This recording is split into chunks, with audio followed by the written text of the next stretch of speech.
নমস্কার বন্ধুরা, recipes with সানভিকাতে সবাইকে স্বাগত জানাই। আশা করি আপনারা ভালো আছেন।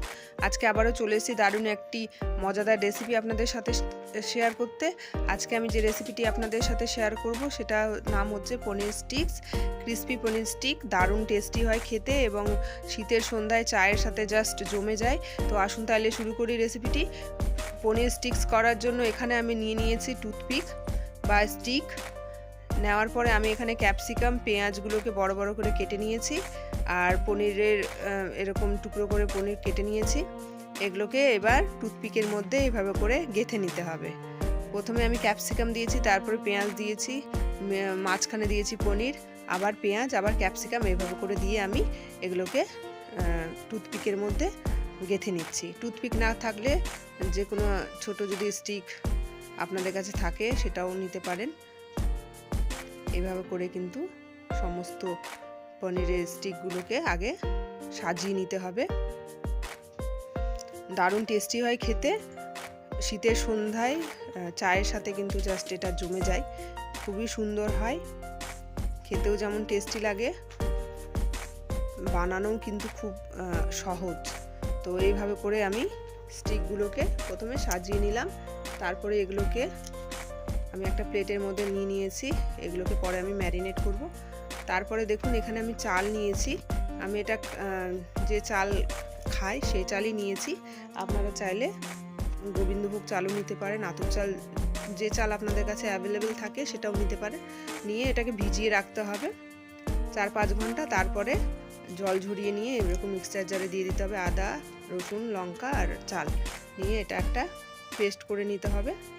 তারপরে দেখুন পনিরের স্টিকগুলোকে এবার আমি ম্যারিনেট করব। একটা বাটির মধ্যে এরকম একটু বড় বাটি নিতে হবে, ওর মধ্যে নিয়ে তার মধ্যে আমি দিয়ে দিচ্ছি হলুদ গুঁড়ো, লঙ্কা গুঁড়ো,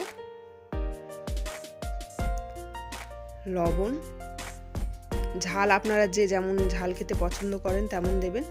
তারপরে দিচ্ছি আদা রসুনের পেস্ট, দিয়ে ভালো করে মাখিয়ে নিতে হবে।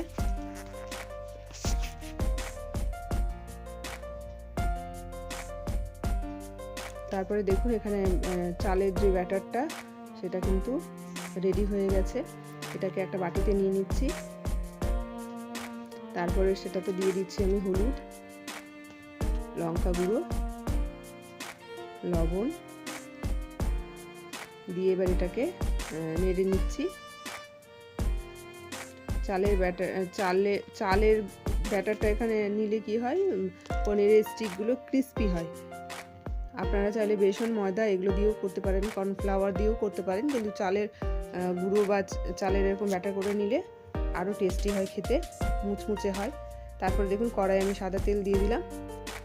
এবার এই পনিরের স্টিকগুলোকে ব্যাটারের মধ্যে ভালো করে কোট করে নিয়ে ভেজে নিতে হবে তেলে। তেলটা এখানে গরম হতে হবে, হাই ফ্লেমে এটা ভাজতে হবে।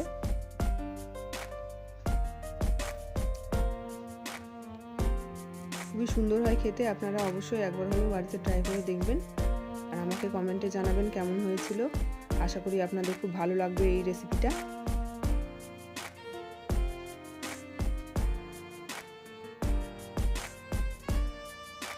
হাই ফ্লেমে এটাকে ভাজবেন, মিডিয়াম বা লো ফ্লেমে ভাজলে এটা মানে বেশি ভেজে লাল হয়ে যাবে, গলে যাবে ক্যাপসিকাম পেঁয়াজ, ভালো লাগবে না খেতে।